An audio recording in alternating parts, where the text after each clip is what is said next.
मोदी शहांचं एक तंत्र राहिलेलं आहे की ज्याची जी खासियत आहे, ज्या भरोशावर तो उभा आहे, त्याचं तेच जादम काढून घ्यायचं. अरविंद केजरीवाल आणि मी, आमच्या 10 मतभेद आहेत.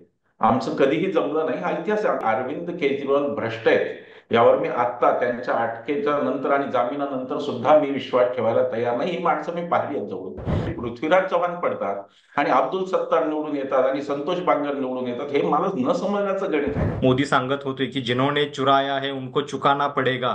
म्हणजे एक प्रकारे आता केजरीवाल यांना पुन्हा तुरुंगात टाकणार असा एक गर्भित इशारा त्यांनी देऊन झालेला आहे. आणि ते म्हणले की खोटारड्या लोकांना राजकारणात स्थान नाही, असं मोदी म्हणतात.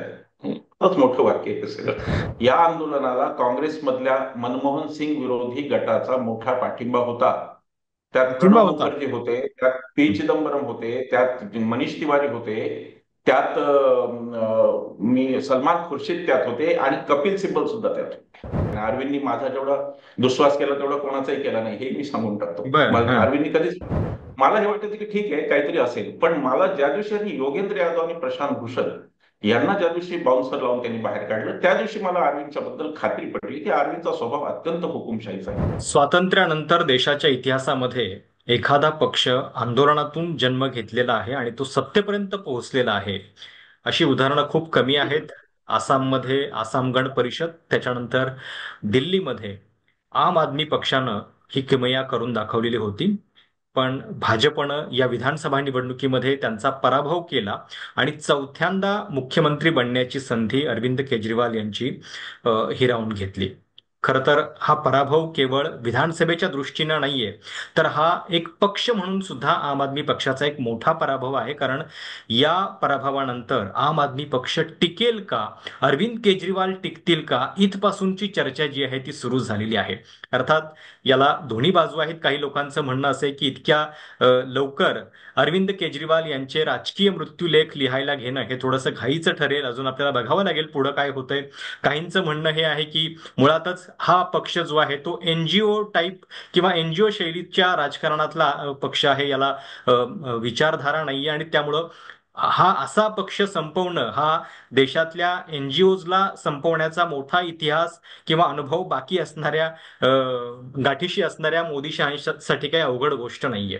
पण एकूणच हा अरविंद केजरीवाल यांचा पराभव जो आहे तो नेमका कसा बघायचा. कारण बऱ्याच वर्षानंतर देशाच्या राजकारणामध्ये एक तिसरा पर्याय जो आहे तो निर्माण होऊ पाहत होता, ज्याच्यामध्ये कुठं ना कुठं मध्यमवर्गीयांच्या एका स्वप्नांचं सुद्धा प्रतिबिंब काहीतरी दिसत होतं की नुसतंच राजकारणाबद्दल बोलण्यापेक्षा प्रत्यक्ष त्याच्यामध्ये येऊन करणारे लोक जे आहेत ते आपल्याला याच्यामध्ये दिसत होते. त्यामुळं हा पराभव जो आहे तो नेमका कसा बघायचा याच्याकडचं विश्लेषण जे आहे ते आपण जरा एका वेगळ्या भूमिकेतून जाणून घेणार आहोत. आणि त्याच्यासाठी माझ्यासोबत आहेत सामाजिक कार्यकर्ते डॉक्टर विश्वंभर चौधरी. महाराष्ट्राची ओळख त्यांना आहे गेल्या काही दिवसांपासून. म्हणजे लोकसभा निवडणुकीमध्ये तर त्यांनी निर्भय बनवचं कॅम्पेन चालवलेलं होतंच, पण अण्णांचं आंदोलन असेल, आम आदमी पक्षाशी ते थेट सहभागी कधीही नव्हते, पण या चळवळीतल्या लोकांना ते जवळून ओळखतात.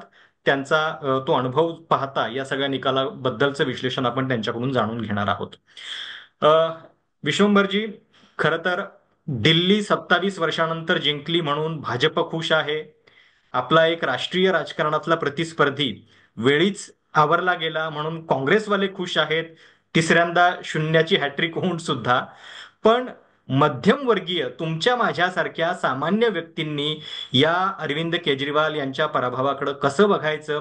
कारण या पक्षानं आम्हाला भ्रष्टाचार मुक्त राजकारणाची स्वप्न दाखवलेली होती आणि असं स्वप्न घेऊन हा पक्ष राजकारणात आलेला होता. त्यांच्या आता या वाटचालीबद्दल सहानुभूती बाळगायची की त्यांनी जे केलं ते मुळामध्ये अ, जर ते भ्रष्टाचार मुक्त राजकारणाचं स्वप्न घेऊन आलेले होते तर त्यांनी ते सतीचं वाण पाळायला पाहिजे होतं. ते पाळलं नाही, त्याची शिक्षा त्यांना मिळाली. कसं बघायचं नेमकं या सगळ्या घटनेकडं. मला असं वाटतं प्रशांत की लोकशाही लोकांच्यावर उभी असते आणि लोकांचे जे कन्व्हिक्शन्स असतात, लोकांच्या ज्या धारणा असतात, त्या आत्ताच्या युगात काहीही करून कशाही पद्धतीने बदलता येतात. याचं उदाहरण म्हणजे आम आदमी पक्षाचा पराभव. तुम्ही लक्षात घ्या की मोदी शहांचं एक तंत्र राहिलेलं आहे की ज्याची जी खासियत आहे, ज्या भरोशावर तो उभा आहे, त्याचं तेच जादम काढून घ्यायचं हा त्याच्यावर त्यांचा जोर असतो. म्हणजे उद्धव ठाकरेंच्या बाबतीत सगळ्यात विषारी त्यांचा कोणता प्रचार आहे, तर उद्धव ठाकरेंना हिंदुत्व आता सोडून दिलं उद्धव ठाकरेंनी, हा प्रचार. आणि तेच त्यांना आम आदमी पार्टीला, कारण आदमीचा आम आदमी पार्टीचा जो युनिक सेलिंग पॉईंट होता, युएसपी, तो होता भ्रष्टाचार. उद्धव ठाकरेंचा जो युएसपी होता तो होता हिंदुत्व. तर युएसपी काढून घ्यायचा आणि त्याच्यामुळे त्यांनी नियोजनबद्ध पद्धतीने ईडीला वापरून, सीबीआयला वापरून त्यांनी पहिल्यांदा या दोघांना अटक करून टाकली, मनीष सिसोदिया आणि अरविंद केजरीवालांना. आता काहीतरी किती 32,000 पानाचं आरोपपत्र आहे, त्याच्यामध्ये अरविंद केजरीवालांचं नाव फक्त 4 जागी आहे. हम्म, खरं म्हणजे हम्म. हे सफिशियंट नव्हतं अटक करायला, पण त्यांनी ते केलं कारण मोदी शहांना काहीही करून हे करायचंय की हा पक्ष भ्रष्ट आहे हे दाखवायचंय. उद्धव ठाकरे हिंदुत्ववादी नाही हे दाखवायचं, हा पॅटर्न आहे त्यांचा आणि त्या पॅटर्नला जनता फसली असं मला वाटतं. पब्लिक परसेप्शन जे आपल्याकडे होतं की मग एकदा काय होतं की एकदा मला उद्या अटक झाली करप्शनच्या चार्जेसवरून, लोक म्हणतात काहीतरी केलंच असणार आहे त्यांनी, त्याशिवाय थोडंच. हे म्हणणारा वर्ग फार मोठा आहे. हा जो वर्ग आहे पॉलिटिकली अवेअर नसलेला आणि तरीही काहीतरी, म्हणजे भारताच्या खरं शिक्षण व्यवस्थेत या सगळ्यांचे दोष आहेत नागरिक शास्त्र शिकवण्यात, तो मुद्दा कधीतरी वेगळा. हम्म. पण हे जे काही झालेलं आहे की लोकांचं परसेप्शन तयार करा, खोटं नाटक बनवा. काय संबंध होता खलिस्तानवाद्यांचा आणि अरविंद केजरीवालचा? किती प्रचार केला गेला विषारी की हे खलिस्तानवादी अमुक. मी आता एक धक्कादायक व्हिडिओ पाहिला रवींद्र पोखरकरांनी केलेला. महाराष्ट्रामध्ये तो वारकरी संप्रदाय त्यांनी वापरला, वारकऱ्यांना पैसे दिले त्यांनी भारतीय जनता पक्षाने आणि वारकरी संप्रदायाचं सुद्धा विद्रुपीकरण सुरू केलं त्यांनी.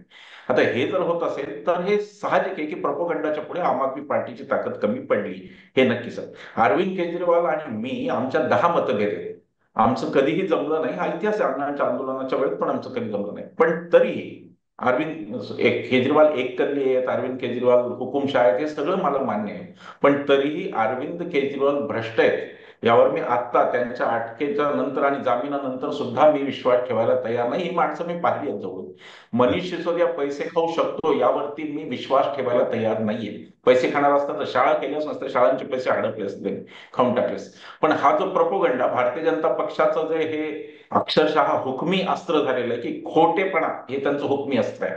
खोटारडेपणा, कावेबाजपणा, काही करून दाबायचं, दुश्मनांना जेलमध्ये टाकायचं. आणि अनिल पटेल देशमुखांचे आपण पाहिलं काय झालं. अशा रीतीने केलेला हा विजय भारतीय जनता पक्षाचा हा लखलखीत विजय असं स्वतः त्यांचे नेते पण मानणार नाहीत. जसा बरं. महाराष्ट्रातला सुद्धा विजय लखलखीत आहे असं आताही देवेंद्र फडणवीसांच्या पण चेहऱ्यावर आपल्याला दिसत नाही, तसंच आहे. आता तुम्ही जे सांगितलं त्याच्यातनंच खरं तर मला एक दुसरा प्रश्न हा पडतोय की या संपूर्ण निवडणुकीमध्ये मोदी आम आदमी पक्षाचा उल्लेख आपदा असा करत राहिले. म्हणजे हा आम आदमीचा पक्ष राहिलेला नाहीये.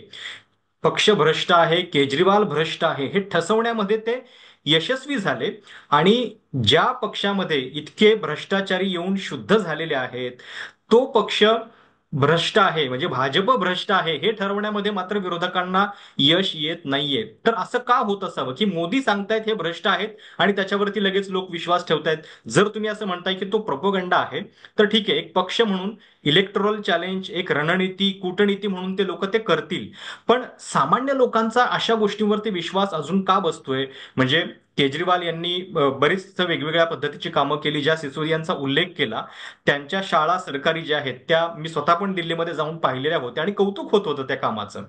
पण तरी सुद्धा हे लोक पराभूत झाले. तर हे असं का होतंय? मोदी भ्रष्ट आहेत हे अजून अजून लोकांना का वाटत नाही? त्याचं कारण की मोदींच्या नावावर आजपर्यंत असं तर त्यांनी यंत्रणा अशी केलेली आहे. आता तुम्ही व्यवस्थेचं एकदा बघा, तुम्ही एकदा अदानीकरणच करून टाकलं ना काय होणार आहे? टेंडर काढायचंच काम नाही ना, अदानीलाच ते द्यायचं आहे. लोकांना भ्रष्टाचार कधी टेंडरमध्ये भ्रष्टाचार वगैरे ऐकून होते लोक, पण आता हे भ्रष्टाचाराचं वेगळं मॉडेल मोदींनी शहाणी राबवलेलं आहे. याच्यामध्ये असं आहे की डायरेक्ट कॉर्पोरेटीकरण भ्रष्टाचाराचं, खूप मोठं कॉर्पोरेटीकरण हे पहिलं मॉडेल आहे त्यांचं. आणि दुसरं मॉडेल हे आहे त्यांचं की भ्रष्टांना ते भ्रष्ट आहेत असं सांगून आपल्याकडे घेऊन पवित्र करा, हे त्यांचं दुसरं मॉडेल आहे. आणि मला काही आश्चर्य, प्रशांत तुम्ही एक लक्षात घ्या प्रशांत, की ही लढाई फक्त केजरीवाल विरुद्ध भाजप नव्हती, महाराष्ट्रातही तशीच नव्हती. ही लढाई म्हणजे ईडी विरुद्ध न्यायालय, सगळ्या यंत्रणा विरुद्ध, पोलीस विरुद्ध जिल्ह्याचा कलेक्टर विरुद्ध आम आदमी पार्टी किंवा विरुद्ध शिवसेना उद्धव ठाकरे, अशी ही लढाई आता झालेली आहे. संपूर्ण यंत्रणांवर यांनी ज्या पद्धतीने कब्जा केलेला आहे ते बघता हे कोणी, आता कोणी हारणं हे जास्त, म्हणजे अरविंद केजरीवाल हारले नसते तर म्हणजे आश्चर्य वाटावं अशी परिस्थिती.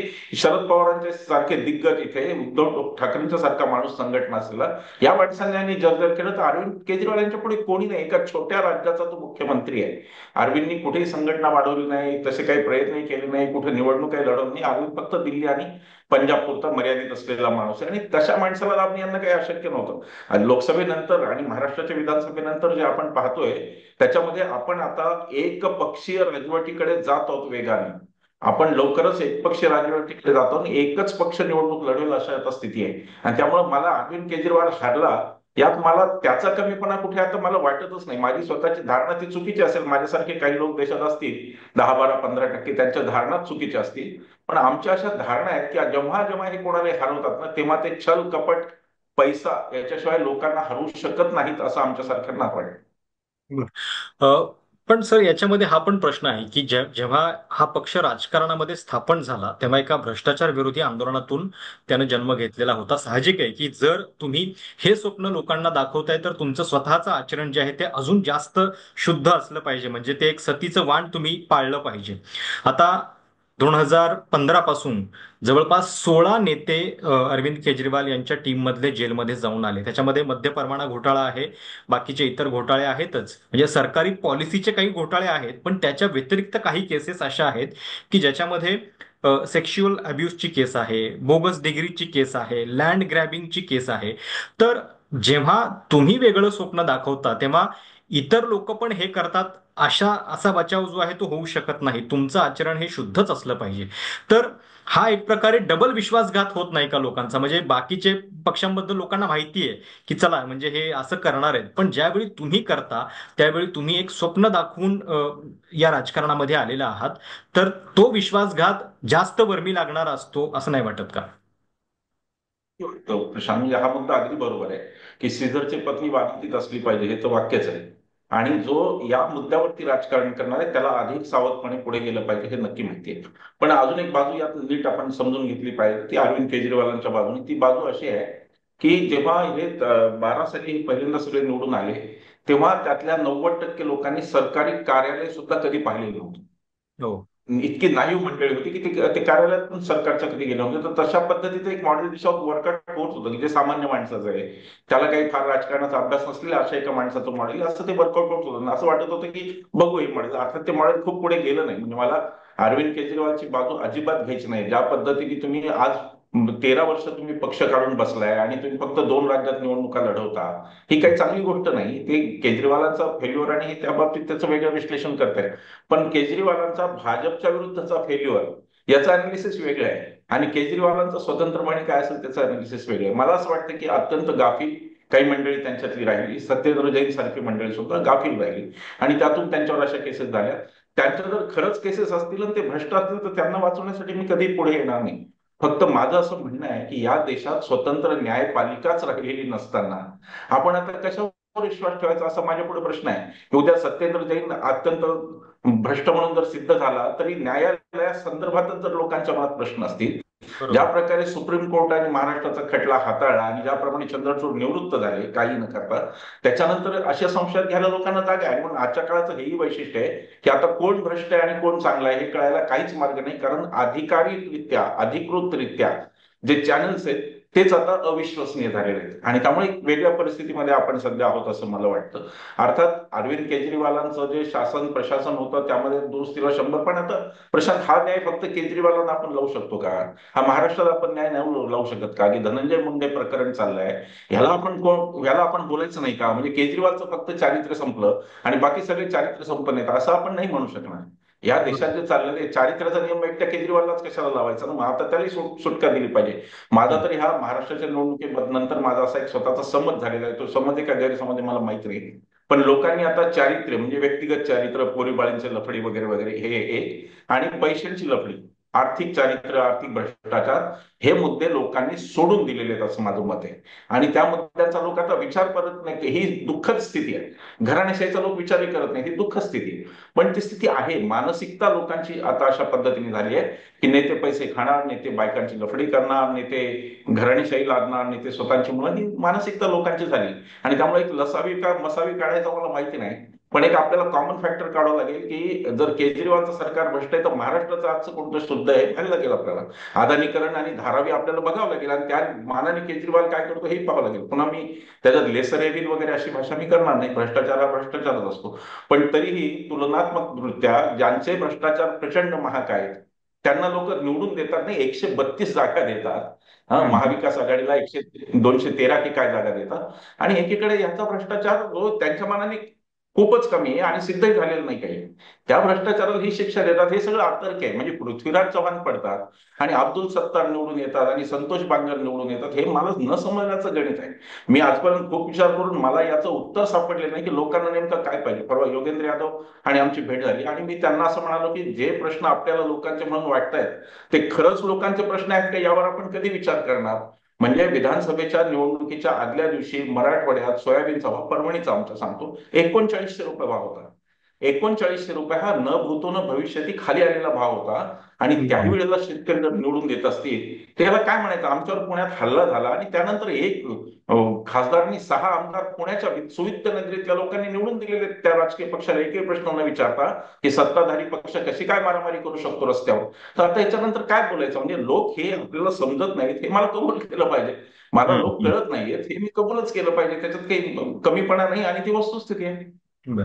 पण म्हणजे या सगळ्या निकालानंतर आता काही लोकांनी असे अर्थ काढायला सुरुवात केली आहे की केजरीवाल संपले किंवा केजरीवालांना मोदी शहा संपवणार. म्हणजे ज्यावेळी निकाल जाहीर होत होते त्यावेळीची एक अत्यंत अद्भुत घटना आहे की निकाल लागायच्या आधी म्हणजे पूर्णपणे विद्यमान मुख्यमंत्र्यांनी राजीनामा देण्याच्या आधी दिल्ली सेक्रेटरिएट जे आहे ते सील करण्यात आलेलं होतं. तिथल्या एलजींनी आदेश दिले आणि कमांडो पाठवले तिथं. एकही फाईल बाहेर जाणार नाही याची तजवीज केली. मग संध्याकाळच्या भाषणामध्ये तिथं भाजप मुख्यालयामध्ये मोदी सांगत होते की जिन्होंने चुराया है उनको चुकाना पडेगा. म्हणजे एक प्रकारे आता केजरीवाल यांना पुन्हा तुरुंगात टाकणार असा एक गर्भित इशारा त्यांनी देऊन झालेला आहे. तुम्हाला काय वाटतंय, या निकालानं केजरीवाल संपणार का, की विरोधातले केजरीवाल हे म्हणजे आगीशी खेळल्यासारखे जास्त डेंजर ठरतील, डोकेदुखी ठरतील भाजपसाठी? त्या दिवशी जे मोदी बोलले ना, म्हणजे मोदी नेहमीच हास्यास्पदच बोलतात. मला मोदींची सेन्सिबल वाक्य फार कमी वाटतात मला. पण फार प्रशांत त्या दिवशी एक मोठं विनोदी वाक्य मोदी बोलून गेले आणि ते म्हणले की खोटारड्या लोकांना राजकारणात स्थान नाही, हम्म. असं मोदी म्हणतात. खूपच मोठं वाक्य आहे हे सगळं. की म्हणजे संसदेत खोटं बोलून सुद्धा जर लोक स्थान देऊ शकतात तर बाकी काय म्हणायचं. त्यामुळे मला असं वाटतं की हे लोक सूड घेण्याचा प्रयत्न करतील. केजरीवाल पूर्ण संपलेले नाही त्यांच्या दृष्टीने. 22 जागा ह्याही त्यांना सरत असणार आहे. ज्या सरकारचा गृहमंत्री स्वतः म्हणतो की विरोधी पक्षाला बसायला सुद्धा एकही जागा देऊ नका, त्या पक्षाची मानसिकता उघड आहे की त्यांना विरोधकच नको आहेत. त्यांना 22 पण खूप जास्त वाटतील. त्यांना विरोधकच नको आहेत. महाराष्ट्र विधानसभेसारखं त्यांना पाहिजे. पक्ष सगळीकडे फुटतील विरोधक कदाचित. त्यांना त्याची नको झलक आहे. आपल्याला पंजाबमध्ये सुद्धा पाहायला मिळेल. पंजाबमधलं सरकार सुद्धा पंजाबमध्ये धोक्यात येऊ दिसेल, शकतं. अगदी इतर कुठल्याही राज्यात दिसेल. आता हे लोकांच्या लोकांनी केलेली काय चूक आहे काय काय मी नाही म्हणू शकत. पण हे लोकांनी केलंय, आता त्याचं सजा देशाला भोगावी लागेल. मग आपला भोगावी लागेल, शिवसेनेला, शरद पवारांना, सगळ्यांना भोगावी लागेल आणि ते तसं करतील. आता याच्यात अरविंद केजरीवाल किती, आता हे एलजीचं जे प्रकरण आहे ना, एलजी प्रकरण तर म्हणजे कधी जर जेव्हा केव्हा सत्ता बदल होईल तेव्हा हे पहिले एलजी काढून टाकले पाहिजे व्यवस्थेतून, असं माझं मत आहे. प्रशांत, तुम्ही एक लक्षात घ्या, कशासाठी अरविंद केजरीवाल IRS माणूस आहे. त्याला जर काही, त्याला हे तर शक्यता लक्षात आली असेल की आपण हरू शकतो. की तो काही अमित शहा मोदी नाही की आम्ही सगळीकडे जिंकणार आहे असं म्हणणारा. तो हरू शकतो म्हणल्यावर तो, त्याला फाईलच लंपास करायच्या आता 2-3 दिवस आधीच करेल ना. तो हम्म. निकालाच्या दिवशी निवडणुकीच्या हे करण्याचं कारण काय माहितीये, ह्या एलजीचं किंवा भाजपाच्या एलजीचं हे करण्याचं कारण एवढंच आहे की लोकांना असं दाखवायचं की अरे हा एवढा खुंखार अतिरेकी, हा एवढा गुन्हेगार आहे की हा काहीतरी पुरावे नष्ट करू शकतो, म्हणून आम्ही एवढं दाखवायचंय. क्रिएटिंग पब्लिक परसेप्शन, याशिवाय हम्म. त्याला दुसरा काही अर्थ नाही. शहाणा माणूस कोणी पण, IRS असलेला माणूस फाईल शेवटपर्यंत कशाला देतं, आधीच आणले असतात त्यांनी, गेले ना आणायचे असतं तर आधीच आणले असतं त्यांनी. हम्म. पण हे परसेप्शन तयार करणं, यात एलजी सामील. म्हणजे ही यंत्रणा कशा पद्धतीने सामील आहे, प्रत्येकाला कसं सांगितलं जातं आणि प्रत्येक माणूस त्याप्रमाणे ऍक्ट करतो, तेच चाललंय याच्यात, बाकी वेगळं काही नाही. अ, या सगळ्या आंदोलनाबद्दल किंवा केजरीवाल यांच्याबद्दल एक कायम जे काही 2-3 गृहीतकं आहेत त्याच्याबद्दल मला तुम्हाला विचारायचे, कारण तुम्ही अगदी जवळून या सगळ्या लोकांना बघितलेलं आहे आणि सारखी याच्याबद्दल चर्चा सुरू असते. म्हणजे या निकालानंतर सुद्धा मी व्हॉट्सअप ग्रुपमध्ये म्हणतोय की ऐकतोय की संघाची बी टीम म्हणूनच केजरीवालांचा उदय झालेला होता वगैरे वगैरे. तर तुम्हाला या सगळ्याबद्दल नेमकं काय वाटतं? खरोखर हे जे आंदोलन होतं त्याला संघानच हवा दिलेली होती का? संघ पुरस्कृत हे आंदोलन होतं का? अण्णांचा सुद्धा या सगळ्यामध्ये ज्या पद्धतीने वापर झाला, अण्णांची रिॲक्शन जी आली निकालानंतर, ते आनंदी होते या सगळ्या निकालानंतर. तर त्याच्याबद्दल तुम्हाला काय म्हणायचंय? मला थोडं सविस्तर बोलावं लागेल जरा, कदाचित प्रेक्षकांना तुमच्या नाही, बोला कंटाळा येईल बोला. का माहित नाही मला, पण हम्म. हा प्रश्न थोडा संवेदनशील प्रश्न, हा पहिल्यापासून चर्चेत आलेला प्रश्न आहे. अण्णांचं आंदोलन भारतीय जनता पक्षाने संघाने वाढवलं नाही, ते फक्त त्या आंदोलनाचा लाभ घेऊन पळून गेले. म्हणजे असं झालं की चूल केजरीवालांनी पेटवली, अण्णांनी खिचडी पकवली, आणि ती खिचडी वाटायला हे पळून घेऊन गेले, एवढंच त्यात झालेलं आहे. त्या आंदोलनाच्या मागे हे होते असं मी त्या आंदोलनातला माणूस आहे म्हणून मला कधी वाटत नाही. त्याचं बर. कारण असं की आंदोलन हे लोकांनी उभं केलेलं होतं. आणि अजून एक मला गोष्ट सांगतो, ती आता मी खरं सांगणार नव्हतो पण सांगितली पाहिजे. या आंदोलनाला काँग्रेसमधल्या मनमोहन सिंग विरोधी गटाचा मोठा पाठिंबा होता. त्यात पाठिंबा प्रणव होता. मुखर्जी होते, त्यात पी चिदंबरम होते, त्यात मनीष तिवारी होते, त्यात मी सलमान खुर्शीद त्यात होते, आणि कपिल सिब्बल सुद्धा त्यात होते. प्रशांत, एक गोष्ट देशातल्या लोकांनी लक्षात घ्यावी, की तुम्ही 15 ऑगस्टचा जल्लोष झालेला असतो, त्या दिवशी देश पूर्ण राष्ट्रप्रेमात असतो, तिरंगी झेंडे अमुक तमुक सगळे सगळीकडे असते, भारावलेला असतो देश 15 ऑगस्टला. त्याच्या दुसऱ्या दिवशी तुम्ही अण्णांना अटक करता, ज्यांच्या हातात तिरंगी झेंडा घेऊनच ते लढतायत. ओके. बरं, अटक करून तुम्ही काय करता? तुम्ही त्यांना कुठे ठेवता? साधी पेट देता आली, डायरेक्ट तिहारमध्ये पाठवता. का बरं, कशासाठी? त्याच्यानंतर 3 दिवस तुम्ही टाइमपास करता, तो अशासाठी की मैदान कोणतं द्यायचं बसायला, तोपर्यंत तुम्ही ते आंदोलन चिघळू देता, अण्णाबद्दलचा सॉफ्ट कॉर्नर सहानुभूती लोकांची वाढत जाते, लोक रस्त्यावर यायला लागतात.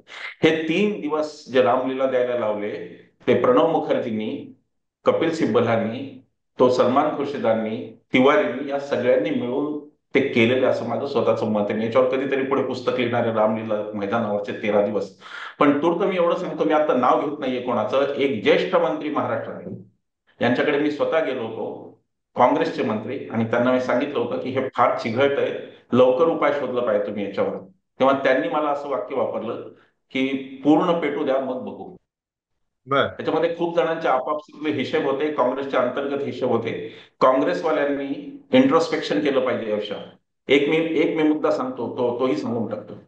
ज्येष्ठ पत्रकार, आपल्या सगळ्यांचे मित्र आमचे, निखिल वागळे साहेबांचा, माझा आणि पृथ्वीराज चव्हाण यांचा फोन कॉल एक झाला होता रात्री 1:30-2च्या सुमाराला. अनंत दीक्षित सर सुद्धा त्या कॉलमध्ये होते. आणि मी असं म्हणालो की बाबा जर येत असतील, पृथ्वीराज चव्हाण हे शुद्ध चारित्र्याचे व्यक्ती आहेत, ते जर येत असतील तर मला वाटतं की हे आंदोलन लवकर मिटून जाईल. अण्णांना त्यांचं नाव मंजूर व्हायला काही हरकत नाही असं माझं इम्प्रेशन होतं. काँग्रेसने त्याच्यावर निर्णयच घेतला नाही.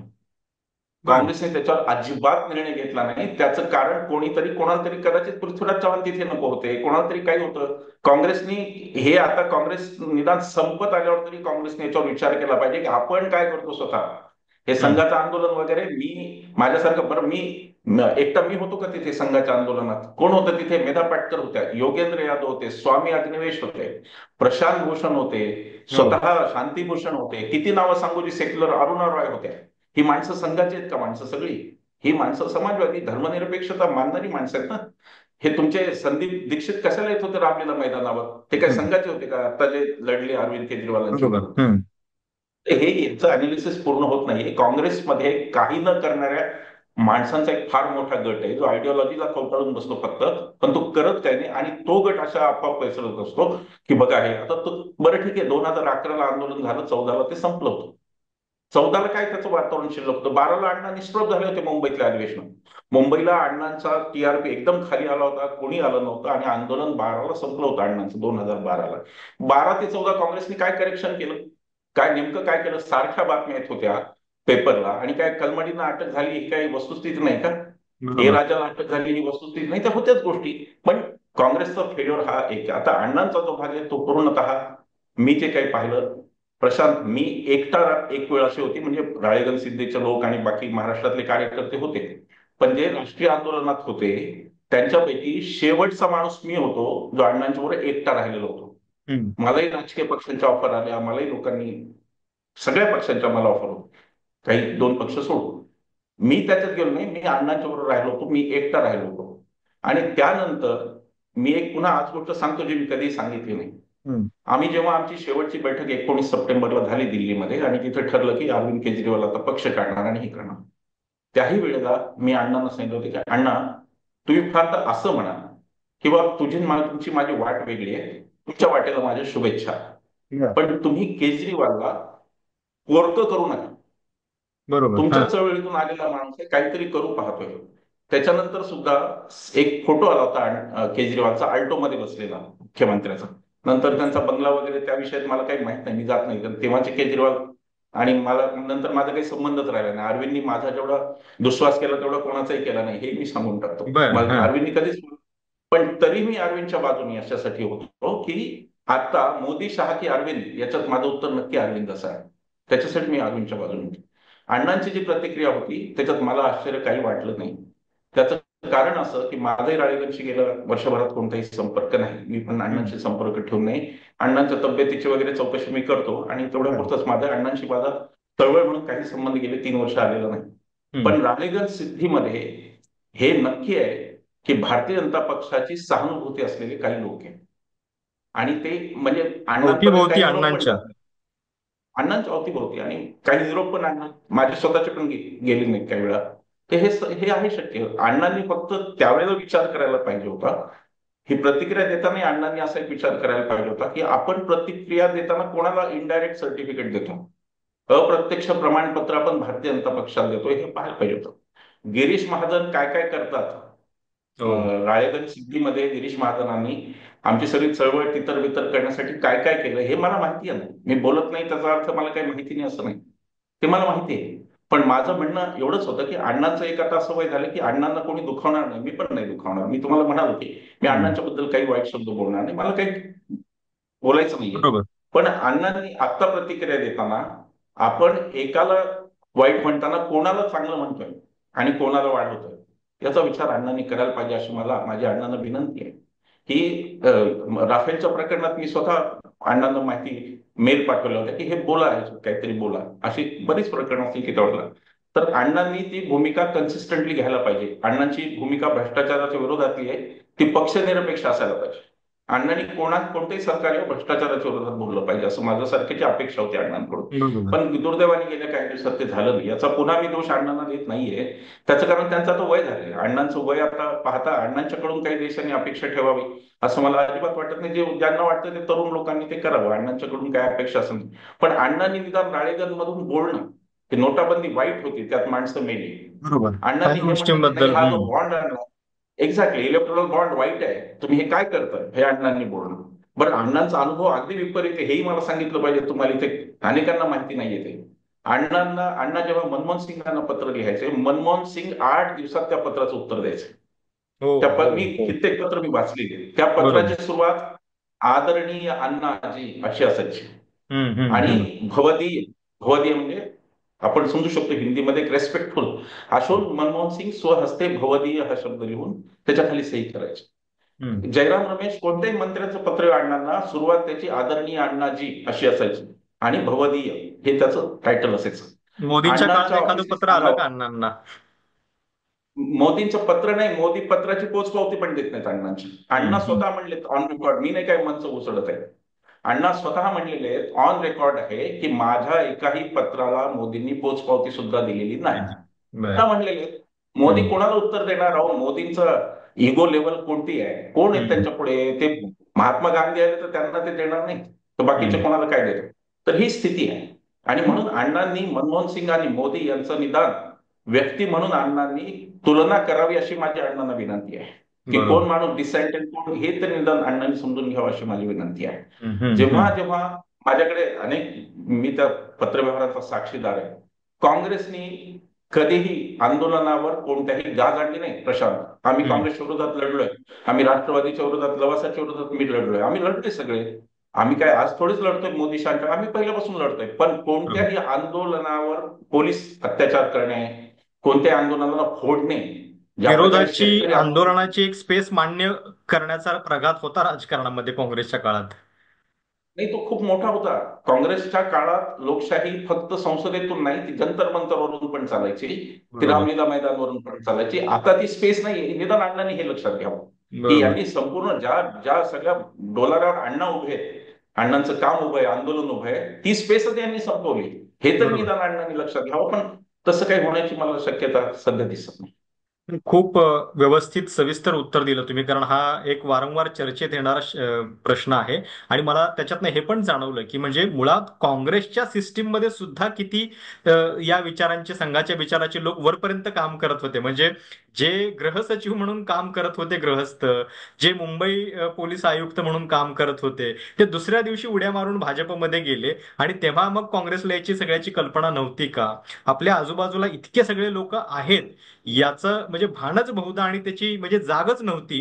अशा पद्धतीनं हे काम आधी केलं आणि नंतर मग हे संघाचं आंदोलन आहे अशा पद्धतीनं नंतर आरोप करत राहणं हे खरोखर म्हणजे विचार करण्यासारखी गोष्ट आहे. जाता जाता मला अजून एका गोष्टीबद्दल विचारायचे, मगाशी बोलताना पण तुम्ही उल्लेख केला.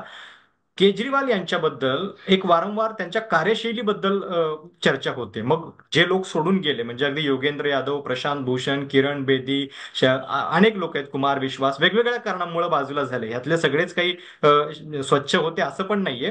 पण त्याला कारणीभूत केजरीवाल यांची कार्यशैली आहे का? ते छोटे मोदी आहेत अशा पद्धतीने सुद्धा टीका होते. तर तुमचा अनुभव काय आहे? तुमचं निरीक्षण काय आहे त्याच्याबद्दल? मी स्वतः त्याचा फटका बसलेला माणूस आहे. मी जेव्हा सूचना केली की आता अण्णा जेलमध्ये आहेत, सगळे जेलमध्ये आहेत आणि आपण मैदान कोणतं पाहिजे हे म्हणतोय, तर आता रामलीला मैदान मिळालेलं आहे. तर आता आपण श्रमदानाने ते स्वच्छ करा. आपण गांधीचं नाव घेतो ना, आपण त्यांनी ही सूचना मला पुण्यातल्या एक आमच्या ज्येष्ठ सहकारी आहेत, त्यांनी मला दिली, मी ती पोहोचवली होती. त्याचं काही झालं नाही. अण्णांचं उपोषण सुटायचं होतं. अरविंदकडे अजून एक तो मुलगा त्याच्याकडे आहे, विभव नावाचा एक मुलगा आहे. हो. आणि त्या विभववर अरविंद केजरीवालचा प्रचंड मोठा विश्वास आहे. या विभवनी पोपटराव पवारांना जाण्यापासून अडवलं होतं स्टेजवर. हम्म. आणि मी त्याला म्हटलं की तुला हे माहिती आहेत का हे गृहस्थ कोण आहे? यांनी अण्णांच्या सारखं एक मॉडेल गावाचे केलं, तू काय वाह्यातपणा करतो? अरविंद केजरीवालची स्टाईल एकूण, आणि मला ती कधी पटली नाही, म्हणून मी कधी आम आदमी पक्षात गेलो नाही. आणि अरविंद केजरीवालचं माझं कधी जमलंय नाही हे मी आज ओपनली सांगतोय. मला काही ते सांगण्यात काय, मला काही सत्ता मिळवायची नव्हती कधी त्यांच्याकडून किंवा मला अण्णांकडूनही काही मिळणार नाही, पण माझं आणि अरविंद केजरीवालांचं जमलं नाही, ही वस्तुस्थिती आहे. त्याचं कारण की आंदोलनाची जी पद्धत असते, म्हणजे एक प्रशांत, आता आज तुम्ही जास्तच बोलतं करताय मला, पण मी एक सांगतो. हम्म. जेव्हा मुंबईचं आंदोलन जाहीर झालं त्यावेळेला मी असं म्हणालो होतो की हे आंदोलन चुकीचं आहे.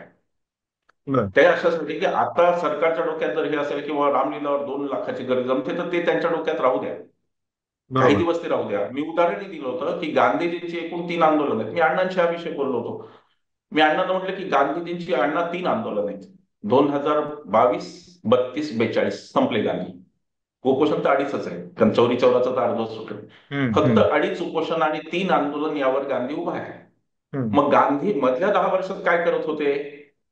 गांधी संग्रह करत होते, लोकांच्या संघटना बांधत होते, स्त्रियांचे संघटन, खादीचं संघटन. आणि काँग्रेसमध्ये एक वेळ अशी आली की गांधी, पटेल आणि नेहरू यांनी म्हणले की जाऊ दे आता, यांचा खूपच डोक्याला त्रास सुरू झालाय, म्हणून त्यांनी इंडिकेट केलं गांधींना की तुम्ही हम्म. गेला तरी चालेल. तर गांधी म्हणले मी आत्ताच निघालो, मी तर तुमचा ₹1,000 सभासद पण नाही, मी निघालो. पण थोड्या दिवसात गडगडत पुन्हा जावं लागलं आणि त्यांना म्हणाले की नाही तुम्ही चला, तुम्ही आल्याशिवाय होत नाही. तर हे मी समजावून सांगत होतो की ही सततची उपोषणं होता कामा नये.